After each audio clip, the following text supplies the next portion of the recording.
are one last time for the month of September in 2022. So that will date this particular video a little bit. We're shooting this the week of International Talk Like a Pirate Day, so it is past, but I wanted to get one more R in there. Plus, t-shirt you haven't seen. I was sort of amazed as we went back through the fashion list, as it were. And I had never worn this one because I've had it the whole time. I have the feeling it might have been because the back of the shirt is a little on the risque side. Plus, I don't know if you can see that, Door County. It's in Wisconsin. It's really nice, sort of touristy place, but it's a nice secluded vacation spot.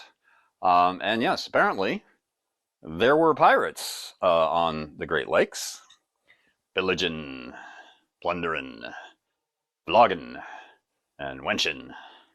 Just another day in paradise. So anyway, there's the t-shirt introduction. Lao-Shi Lawrence McElroy for Water Tiger School of Taijiquan. Here with another video for our YouTube channel, and this is another Tai Chi focus. We're going to start with another warm-up from Water Tiger School's last video. I called it Iconic. Tai Chi Qigong breathing set, 10 pieces within it.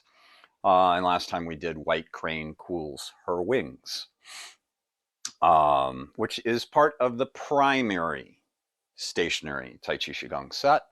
I was talking to some students the other day and I thought I had made a mistake and it's actually part of the coiling, but no, it's not. But today's is. Our warm-up will be turn heaven and earth in front of the body. By the way, not here to hang somebody from the yard arm, but here for a little visual aid. If you can see that little rope that goes up to the ceiling. For turn heaven and earth in front of the body. So that's our warm-up. Our focus today is going to be a floor drill, not a combined posture walk, though it has two postures.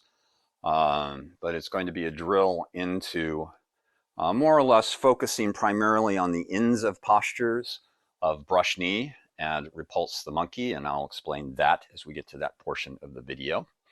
So, you know, there you go. That is today's video in a nutshell. So I'm going to get a little sip here and step back and start drilling into some details. Crunch my mint. Blue lines for both the warm-up and the floor drill. Again, not a walking exercise. I wouldn't call it stationary, and the feet can move a little bit, but anyway. So shoulder width for Water Tiger Schools define where the drop of the shoulder is. As always, if you've been watching our video series, you know the drop of our shoulders, not the outside of the delts, not even where the flesh descends, but now we're being a little bit more specific where you can feel that joint, that bone ridge. That should split the heel on this side in half. Same on that side. So ideally the feet are parallel. You might have a slight abduction or maybe a dramatic one. Maybe you'll fall over like Lawrence just did, you know, or maybe an adduction, which are toes in toward the center line. What you want to do in those instances is find the stretch without a strain. So you move your feet closer to parallel than they might normally be. You feel the stretch, and maybe after some time, and I'm not talking like by the end of this video, not by the end of this week, not by the end of this month, maybe not by the end of this year, maybe not by the end of next year, you'll feel that that stretch is gone, which means the body, the joints, the muscles, the tendons have all settled into this new position. So you move them a little bit closer to parallel, either from the outside in or from the inside out, and settle into that, and let that become your new normal over time. But again, ideally parallel. Knees are open. I always used to define the lower body structure as tucking the tailbone. And that still sort of works as an external cue, but not going to go there. And it's not a pelvic tuck, even if I do talk about tucking the the pelvic bowl. I'm not doing a pull-up, or a push-up or yoga. But the idea of the perineum, the base of the pelvic bowl, being anchored toward the earth. So the hips are underneath the torso underneath the shoulders, the chest slightly sunk, the back slightly rounded. The crown point of the head held to the heavens. Again, the crown point of the head, not the center of the top of the skull, but back toward, I usually refer to it as the back third of the skull. It's on the line from opening of ear to opening of ear. Put your thumbs in your ear openings, run your middle fingers up over that same line, and where they meet on the center line, that's the Bok Wei, that's the crown point of the head.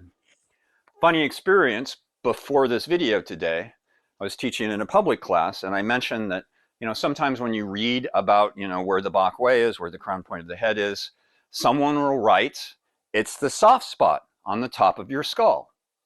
And as I said that, and before I threw in the caveat, half the class's hands went to their heads. And the caveat is, not a lot of people can find the soft spot. So there you go. It's a lot easier just to do the external thing. And that's created by the chin dropping slightly down. So I'm not closing that space between underneath the chin and the top of the chest, the base of the neck. I'm not lifting, I'm not opening it up more. I'm just slightly setting the door in just a bit, if you will. And that's the body's vertical alignment for this exercise. There's no weight shift.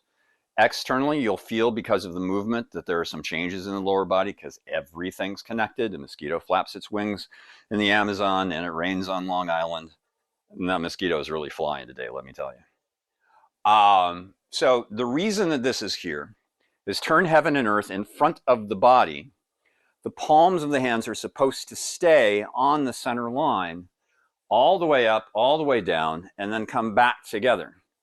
So hopefully, since this worked in rehearsal, it will work now.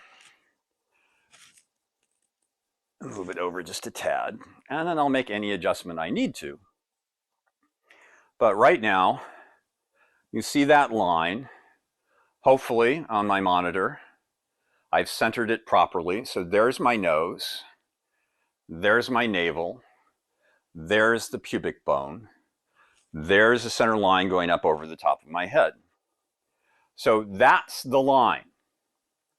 And as I begin, turn heaven and earth in front of the body, and the hands move to the center line, they're supposed to stay there. The hand going up, the Lao Gong point, the center of the palm, stays on that line all the way up. The palm down, all the way down. They rotate, staying on that line. There's a tendency, especially at the rotation, for the left hand to go out to the left and the right hand to go out to the right and then come back together. But ideally, at that extension, they rotate, they come back toward one another. The hand that's moving up moves a little bit farther away from the body and then rolls back into Lao Gong point is alignment with Lao Gong point is in alignment with Lao Gong point.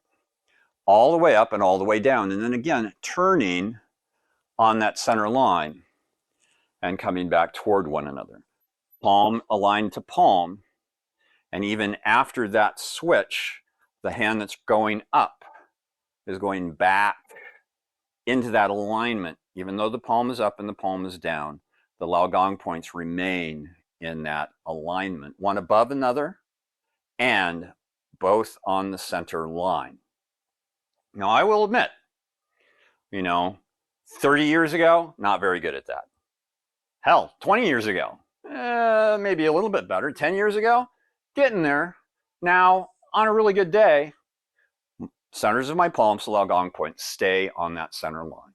But, not always. We're going to lose this, I think, entirely. Well, maybe not.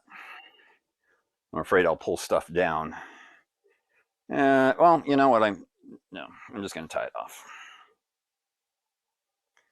We had a plan. I forgot what the plan was, and it's too late now, and I'm not going back to it. So, boom. It's out of the way. But again, that center line, By the way, let you in on a little, pre-shoot trivia here. I had told the student that, what they would probably see if they watched this video was me using my blue tape for my center line. And they said, hopefully you can make a better decision than that. So, hence the rope. I hope it helped. When I teach this, when I lead this, and people aren't that familiar with the breathing set, or sometimes when they are, I really hit the emphasis, turn heaven and earth in front of the body. So really emphasizing that it's on that center line. So another thing, they're both supposed to reach their apex at the same time. So it's not like the lowering hand goes faster and sets there in weights, or the upper hand gets there first. They should both hit those extensions at the same time, turn together, and come back toward one another. They should hit their extensions and not there yet, and there we go, and bounce into the rotation and come back. So the first repetition is usually the most difficult to do that.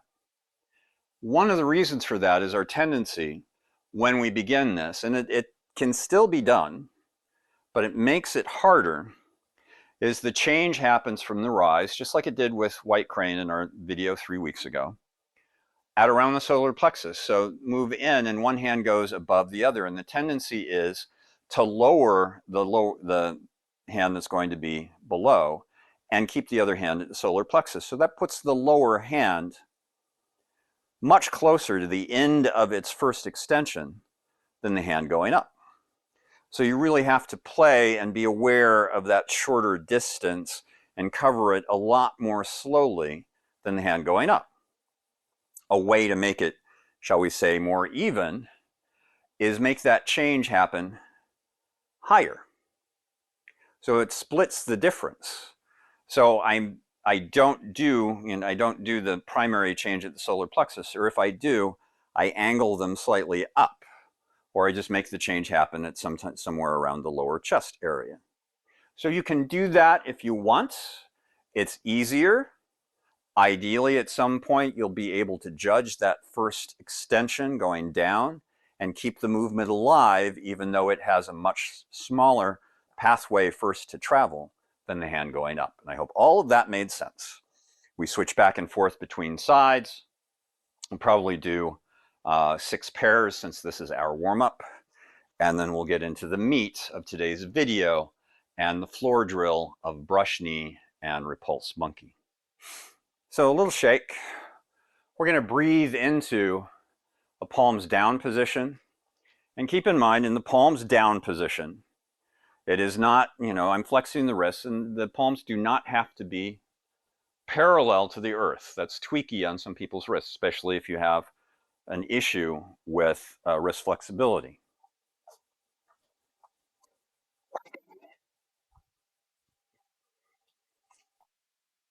And the other thing is that we normally refer to this as floating the palms.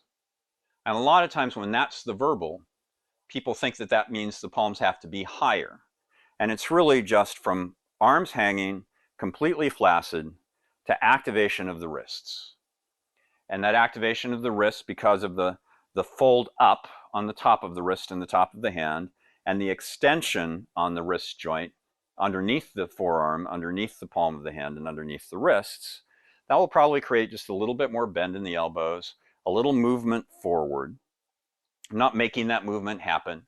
That just happens naturally within the structure of the body because of the muscle, tendon, and joint activation. So, little shake, dangle, let go of expectation. So whatever happens is a pleasant surprise. And just enjoy that vertical stretch in 2 directions that you get from turn heaven and earth in front of the body. Part of the imagery is the hand that's going down, rooting broad and deep into the earth, the hand that's going up, floating, yet also pressing, yet also lifting toward the heavens. Not isometrically, it's just you have that little bit of intent. So there's swimming in air, even in Tai Chi Qigong. Grand ultimate energy work. Couple of breaths. Not going to dictate here what floats the hands in the breath. So find an aspect of the breath to float the hands. Then I want you to find an exhalation, because it's going to be an inhale that draws the hands up and brings them to the center line, and an exhale. Breathe when you have to, but I'm going to suggest this breath pattern. An exhalation as they extend, and the exhalation then, just as the up becomes down and down becomes up, becomes the inhalation. Upward moving hand rolls a little bit farther away from the body, then back in, and the inhalation changes to the exhalation. Rooting down into the earth, lifting up into the heavens. One pair. Nice, deep, relaxed breaths. Breath should be silent here. This isn't a noisy Qigong breath. Sort of the standard, long, fine, calm, and slow breath, with the aspects of the breath being smooth and quiet instead of coarse and loud. And it's not an exhale and stop. Turn the hands, inhale and come together. Halfway home. That was the second half of the third pair, I believe.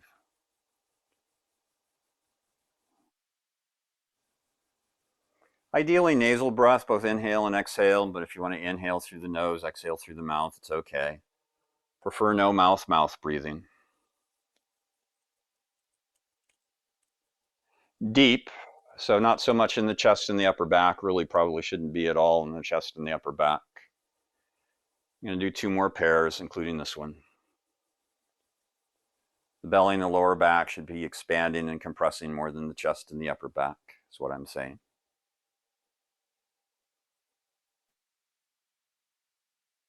One more pair after this.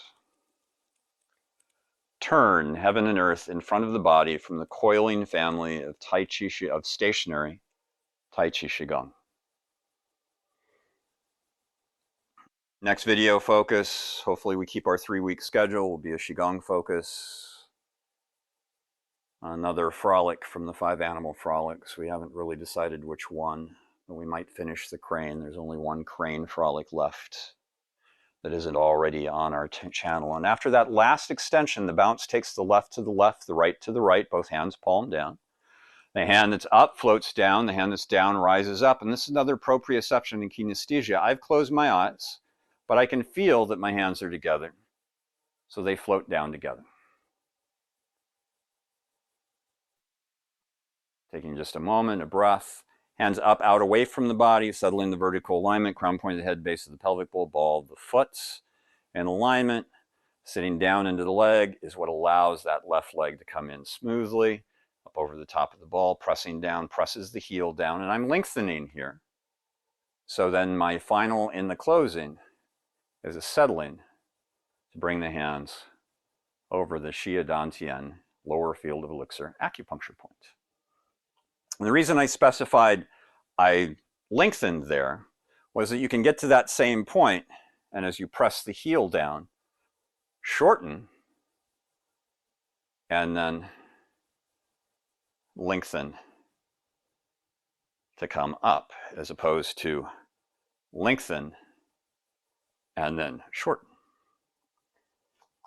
So there's the warm-up. Turn heaven and earth in front of the body from the Coiling family of stationary Tai Chi Qigong, and it is the 6th of our 10 posture or 10 exercise Tai Chi Qigong breathing set, or as I talked about in the last video, training set.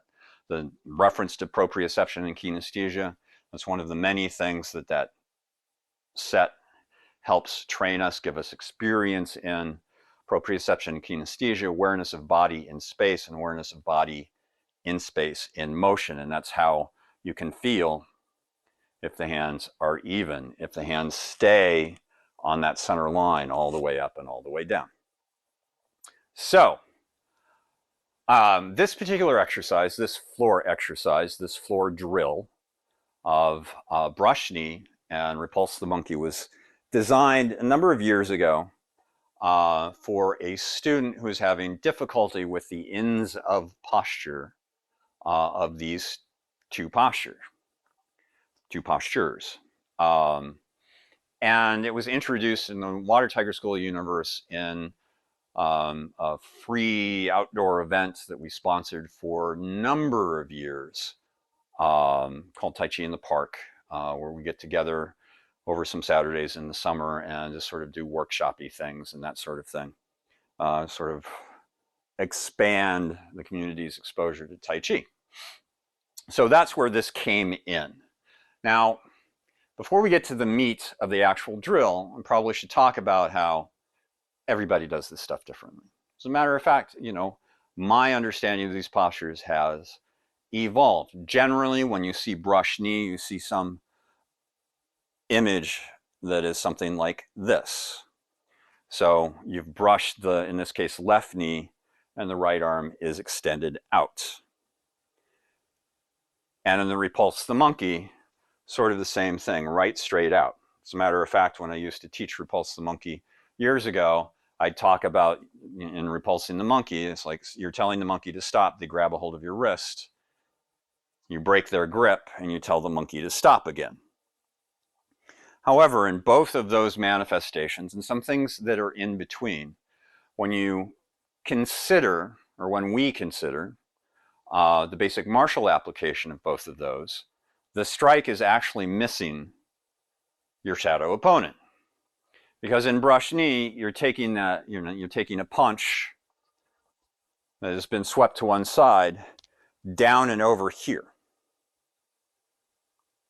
In the, in the way that I demonstrated. Boom, boom. Their body is curved, and actually, yeah, boom, and down and over here, or if it's a shorter version, boom, down and over there. So that punch coming, or that strike, that palm strike coming out, would miss that physical manifestation of that body. So that sweep bends them that way. So our strike is angled slightly down and in toward the center line. And that's the end of our posture in the Water Tiger School lineage of brush knee step and strike, brush knee twist step, or simply brush knee. Repulse the monkey, the same thing. Keep in mind that that curling movement is actually an underhand block, a grab, and a pull. So in that instance, if I'm ending my posture here, that punch has come in, I'm pulled down and over here. So once again, if I'm there ain't nobody there with which to hit the punch. Now, I suppose an argument can be made for either of those is, I've pulled this person there, they're rolling on the ground because I was so powerful that I threw them on the ground. This is striking the next person in line, and sort of the same thing with brush knee. I've swept that person down, they're on the ground, I'm hitting the next one in. But we like to combine the two sides. A little thing called yin and yang. So those are the ends of our postures. Brush knee and repulse the monkey. And you just got a quick preview of this particular drill. That's all it is. Make that sound easy, right? Because first, four stance. Remember, shoulder wide, heel split. For our four stance, back foot is around a 45 in both of these instances, in both of these postures. The front foot for brush knee at the end of posture will be toes forward. But as you move into it, if you were to step into this, the toes are going to be angled slightly in the same direction as the back foot. And then as you turn to fill the foot, the toes will end forward, back heel down, outside of the instep on the ground. There's a tendency for folks in their Tai Chi stance, especially when they're early in Tai Chi, to roll their foot to the inside of the instep, losing contact with the ground, with the outside of their instep. You want to make sure you have a strong nail point on the heel and strong nail point or points on the outside of the instep to keep that foot grounded. So back foot at the 45, front foot slightly forward, butt shoulder wide. Again, figure out what this distance is. Maybe lay down a couple of lines of painter's tape like we do. Maybe if you have a patterned carpet, then you can count images on the carpet. I mean, you might see in the mat, depending upon your angle, there's these little diamonds. And I could count the diamonds. There's 1, 2, 3, 4, 5, 6, 7, 8, 9. So there should be 9 diamonds between my feet. That means my heels are on 0 and 10 in the diamond count. A lot easier to have the taped lines, count boards. If all the boards are the same width, same number of boards, same number of fouillards or whatever you might have in your home play area, and the pattern on the carpet or whatever. I hope all that made sense. You've heard it before if you've been following the series. I just, in case somebody's coming to us for the first time, I got to go through those basics. So again, forward stance. In our forward stance, we're weighted about 70% on the front foot and about 30% on the back foot. So you can go up to 80-20, 80 on the front foot, 20 on the back, maybe down to 60-40. You really don't want to drop below 60 and above 40, getting too close to 50-50 there. This is definitely not a 50-50 stance. It's stance, forward moving, forward stance. Not balanced, even double-weighted stance. Not back stance, though you can set into a straight back stance or a 3/4 back stance. Boom. So here I'm probably about 90-10, maybe 95-5. And this is the 3/4 back stance that we settle into for Repulse the Monkey, making sure in both of these movements, knee over ankle safest, knee over top of the foot fine. So have the Empire State Building of shin and calf here, not the Leaning Tower of Pisa shin and calf, though a little bit of a lean isn't a bad thing. If your knees are healthy, we believe, out of experience and 30 years of no knee issues, that the knee a little bit beyond top of the ankle is fine. But again, especially if you have knee issues, keep the knee over the ankle when you're in forward stance. Front toes for brush knee forward or in toward the center line. That keeps the knee in its natural structure. Toes out and doing brush knee, the knee is going to want to move in out of alignment with the toes, and that's going to put shearing pressure on that knee that you don't want. So will knee over toes. So those little safety things. And when you sit back, there'll be some sideways movement in the knee, but there's a tendency for people to just keep the bend the way it is and move the entire leg sideways like an old-fashioned saloon door. Well, that's cool for the saloon door and, for the gunman who shoots the guy who's about to ambush him through the door and you see the wood splinter and everything. It's not cool for our Tai Chi because that's going to put even more shearing pressure on the knee. What you want to do is sit down into that back leg so that knee stays pointed the same direction as that back foot. But, more or less what we're doing is shifting into forward stance and then 3/4 back stance, bringing the toes with so we can practice getting them forward. And also, this just helps to keep things where they need to be in the quad, where the inner upper thigh comes into underneath the pelvic bowl. The glutes, you'll notice, if you keep those toes forward as you go into the 3/4 back stance in this instance, that things get a little bit tight and you don't want any restriction in that movement that's going to slow down the pull and the strike. And notice the pull, my pulling hand, which I don't really close in the form, stays in the front plane of the torso. I'm not pulling around the hip because were I to do that, they go off in a different direction. I want them right there so I can strike.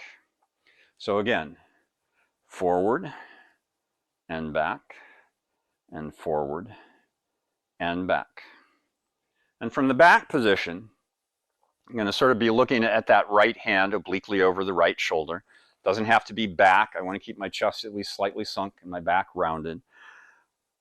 My hand's going to be separated from the crook of the elbow because it normally would be as I'm taking my step.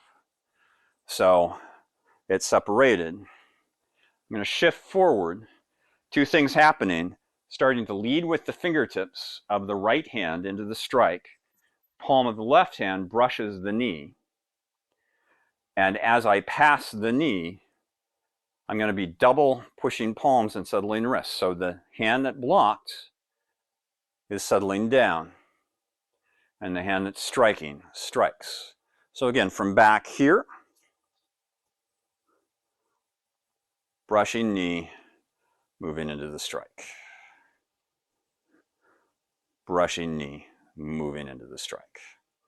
If this were a moving brush knee in, say, the 24 for Water Tiger School, it would look something like this. Boom. And in. So that's the brush knee portion in what we would refer to as a left brush knee, because we are in a left force stance because the left foot is forward. Other people would call this a right brush knee because the weight started in the right foot, and though it ended in the left, since it started there, it's a right brush knee. But for us, it's a left brush knee. And from there to get to Repulse the monkey. A little pulse. So be careful of the knee that it doesn't pulse out too far. It's more sort of a little jig that creates this extension. Palms up. This hand out and to the side, not directly back. Again, I want to keep my chest slightly sunk, my back slightly rounded. That's the block. And then pulling, bringing the toes with as I push the underside of the wrist down. So here, there's a really interesting fold of the wrists in two directions. You have that pulse going down,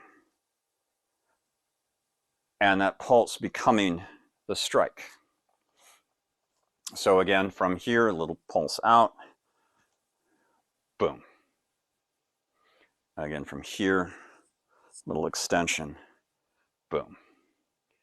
So to switch back to brush knee, up, brush knee, strike, extension, a little bit more weight on the front foot, still protecting the knee, and into Repulse the monkey.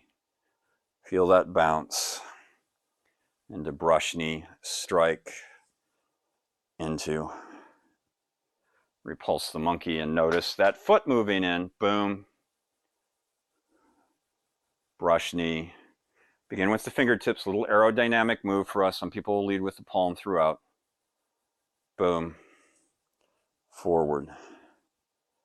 And a little casual close. So I'm going to do something less formal than what I did at the end of the warm-up, but I'm going to finish from that, feel the bounce.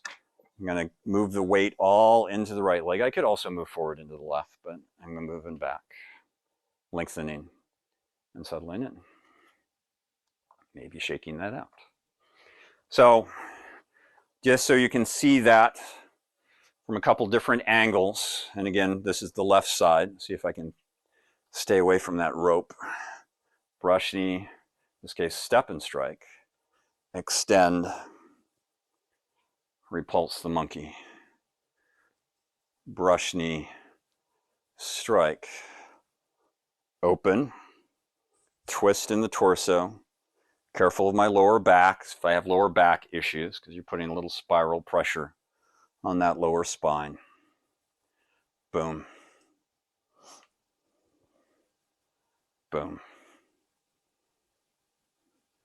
Thank you, Brian Fuscello, for the booms. And by the way, in brush knee, notice, hand in the front plane of the body. I'm not brushing my knee and pulling my hand back into the plane of my body. It's out here. So don't have the blue lines, but just an angle, a different angle, again, side view. Boom, little extension. Notice I'm not going very far forward on that foot. And back into Repulse the monkey, pulsing into another brush knee, extending forward, coming back into a Repulse the monkey, and another brush knee, into another Repulse the monkey. And this time I'm going to shift the weight forward. I don't think I closed, did I? the facing away from the camera version. So there's the first side. Second side, different because it's the other side. But that's really the only reason. The right isn't the left isn't the right. But again, I'm going to start by being clear on what my shoulder width is. Turning that left foot out to around a 45. Why we say around a 45 is not everybody has the flexibility to have the foot at the 45. Some people might actually, for whatever reason, need a little bit broader. So either they're more flexible or they just have something stuck together in their foot that makes a 45 uncomfortable, or they may have to be inside. Now again, if you follow this series, you know my left foot years and years and years and years and years ago. I broke it, shall we say, in a very interesting fashion. Not only the accident that broke it, but how it was broken. The orthopedic surgeon was like, I've never seen a foot broken like that. So I have 3 screws in that foot. And again, if you've been following the series, you know last fall, around a year ago, one of the screws broke. But they'd been in there for a long time, so it wasn't quite, as awful as it might sound. But anyway, so sometimes, especially on rainy days, like today is in the Atlantic Northeast, I can't get it to the 45. It feels close to the 45, and no, it's a little shallow. But that's where it has to be. So again, 70-30, 80-20 maybe, 60-40 maybe, but closer to 70-30 would be best. Right 4 stance from our perspective into a left 3/4 back stance, into a right 4 stance. And again, the back stance somewhere around 90-10, 95-5, 98-2 is a little bit much, since we're not going full vertical alignment over the back foot to draw in the front foot.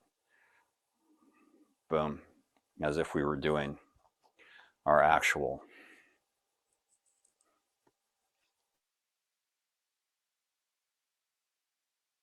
Pulse the Monkey in the 24. Ew, I think I just caught on the monitor. I overstepped my shoulder width there. But anyway, back and forward and back and forward and back and forward. When we're here, that end of posture, brush knee, again, not out here. And this hand still in the front plane of the body. So down on the right side, aside and slightly forward of the right hip.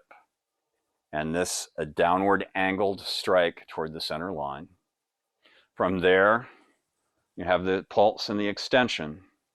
And turning, bringing the right toes with you, so the feet are kind of parallel here, to repulse the monkey. And by the way, I'm also not doing this.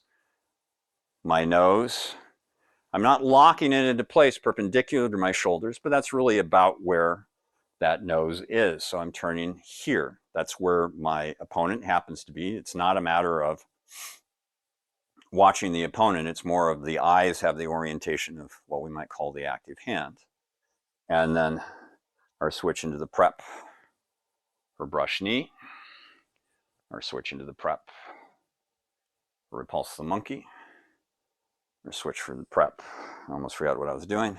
And again, leading with the fingertips, leading with the palm. Palm is the nose of the airplane, fingertips are the nose of the airplane, but then it becomes the heel of the palm.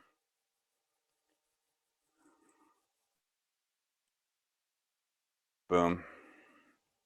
I mentioned, oops, keep wanting to do repulse the monkey twice. Earlier, when I was saying boom at the end of every posture, again, that's what this drill is about. End of posture, playing with that flexations, the flexations of the wrists, that they're together here.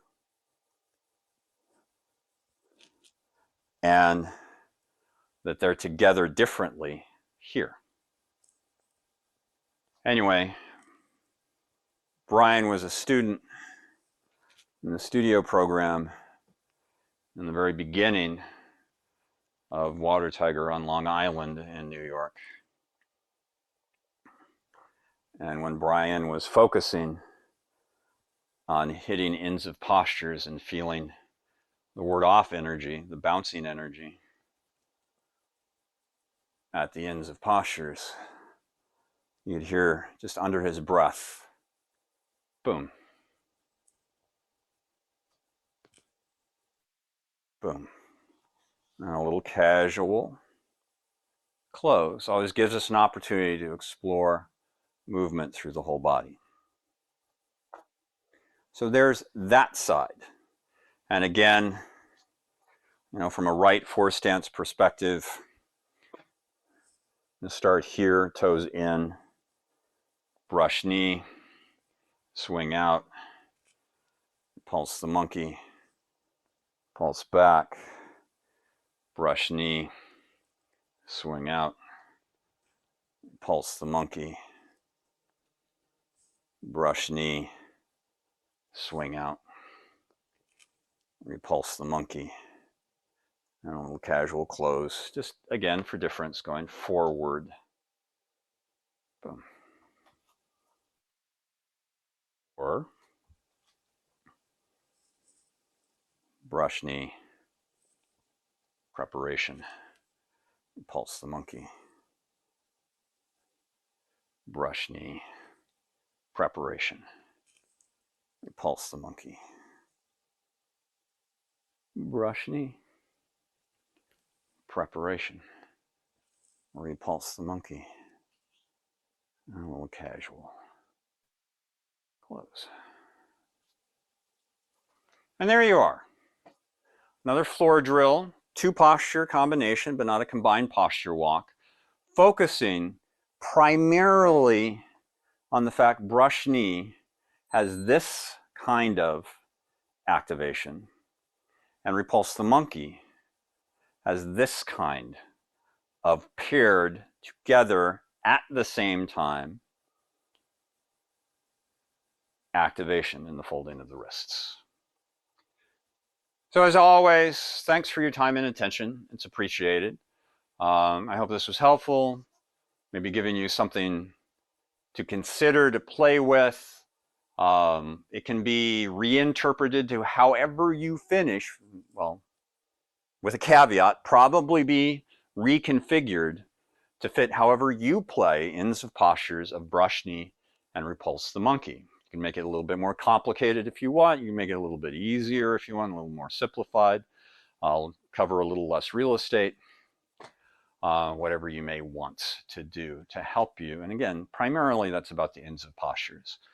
Because the beginning, you're just not really in the same physical position you would be for either of those beginnings of postures, but you would be for the ends of those postures. So keep in mind, YouTube channel, we still screen all the comments. I know if you have your own channel, you've probably noticed that they have something in beta that they're testing for better screening. We're not going to rely on that for now. We might give it a shot when it gets out of beta, but right now we still look at all the comments. As long as we are not flamed, whether the opinion is praising or having a difference of opinion cordially, we'll let the comments go through. So positive or negative. And we also we also post a link to this video on the YouTube channel from our Facebook page, which is, although more open in initial posting, if you flame us, we'll still take care of you on the Facebook page. So thanks. Take care. I know I've made some references to rain. I'm going to say that it's wet out there, but a different kind of wet. So still be careful. Do what you got to do, personal hygiene wise, personal protection wise. So, things will be better. Thanks, time, attention.